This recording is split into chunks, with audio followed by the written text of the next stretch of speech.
ಸೇಡಂ ತಾಲೂಕು ಮಲ್ಕೇಡ್ ಗ್ರಾಮದಲ್ಲಿ Rajashree UltraTech cement company ಅಂದರೆ factory ಇದೆ. ಇಲ್ಲಿ ಪಾಪ ನೌಕರರು ನೋಡಿ ಇವತ್ತು ನಮ್ಮ ಜೊತೆನೂ ಬಂದಿದ್ದಾರೆ. ಅವರು ಆ ನೌಕರರನ್ನ ಜೀತದಾಳುಗಳ ಥರ ಮಾಡ್ಕೊಂಡಿದ್ದಾರೆ. ಒಂದು EF ಇಲ್ಲ, ಒಂದು PF ಇಲ್ಲ, ಒಂದು ಮನೆ ಇಲ್ಲ.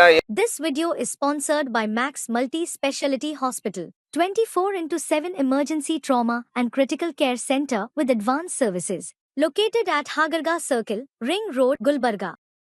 ಏನೂ ಇಲ್ಲ, ಅವ್ರನ್ನ ಗ್ರಾಮಗಳಿಗೆ ಹೋಗೋದಕ್ಕೆ ಬಿಡಲ್ಲ. ಯಾವುದೋ ಒಂದು ಸಣ್ಣದಾಗ ಒಂದು ಶೆಡ್ ಹಾಕ್ಬಿಟ್ಟು ಆ ಶೆಡ್ಡಲ್ಲಿ ಏನಂದರೆ ಯಾವುದು ಏನೂ ವ್ಯವಸ್ಥೆ ಇಲ್ಲ, ಒಂದು ಕುಡಿಯೋ ನೀರು ವ್ಯವಸ್ಥೆ ಇಲ್ಲ, ಏನೂ ಇಲ್ಲ.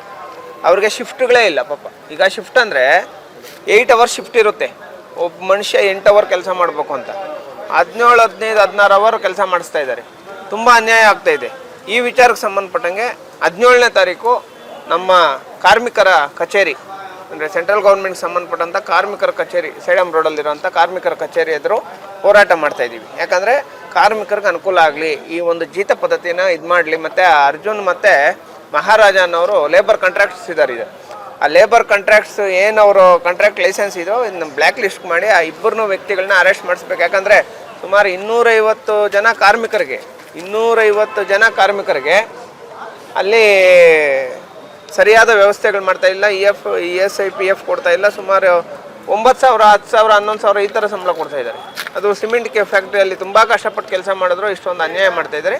ಈ ಒಂದು ಕಂಪ್ನಿ ವಿರುದ್ಧ ನಡೀತಾ ಇರೋಂಥ ಹೋರಾಟ ದಯವಿಟ್ಟು ಎಲ್ಲ ಪತ್ರಕರ್ತರ ಮಿತ್ರರು, ನಮ್ಮ ಕಲಬುರಗಿ ಜಿಲ್ಲಾದ್ಯಂತ ಇರೋಂಥ ಎಲ್ಲ ಪತ್ರಕರ್ತರ ಮಿತ್ರರು 17ನೇ ತಾರೀಕು ಕೂಡ ಭಾಗವಹಿಸಿ ನಮ್ಮ ಒಂದು ಹೋರಾಟನ ಯಶಸ್ವಿ ಮಾಡಬೇಕು ಅಂತ ತಮ್ಮಲ್ಲಿ ಮನವಿ ಮಾಡ್ತಾ ಇದ್ದೀವಿ. ಕಳೆದ ಬಾರಿ ಅವರು ನಿಮ್ಮೂರು ಹೋರಾಟ ಮಾಡಿದ್ರು, ಯಾವಾಗ ಸರಿ ಆಗಿಲ್ವಾ ಸರ್? ಈ ಸುಮಾರು ಆ ಕಂಪ್ನಿ ನಡೆದಾಗಿಂದ 16 ವರ್ಷದಲ್ಲಿ ESI PF ಕೊಟ್ಟೇ ಇಲ್ಲ. ಅವರೇನೋ ಒಂದು ಫೋನ್ ಮಾಡಿದ್ದಾರೆ ಅಂತ ಒಂದು ಹೋರಾಟ ಮಾಡಿದ್ದಾರೆ ಅಂತ ಹೇಳ್ಬಿಟ್ಟು ಮೊನ್ನೆ ಎಲ್ಲರದ್ದು ಅಕೌಂಟ್ಗಳನ್ನ ತಗೊಂಡು ಇವಾಗ PFI ಅಕೌಂಟ್ ಅಂದರೆ PFಗೆ ಅಕೌಂಟ್ಸ್ ತಗೊಂಡಿದ್ದಾರೆ, ಇನ್ನೂ ಕೊಟ್ಟಿಲ್ಲ. 16 ವರ್ಷದಿಂದ PF ಕೊಟ್ಟಿಲ್ಲ. ಅವರೇನಂದರೆ ಈ ಕಂಪ್ನಿಯವ್ರದ್ದು ದುರಾಂಕಾರ ಎಷ್ಟರ ಮಟ್ಟಕ್ಕೆ ಐತಂದರೆ ನೋಡಿ, ಅದೇ ಒಂದು ಸರಿ ಈ ದುಡ್ಡು ಕಾಸು ನೋಡಿಬಿಡೋರು ಈ ಥರ ಬಡವ್ರನ್ನ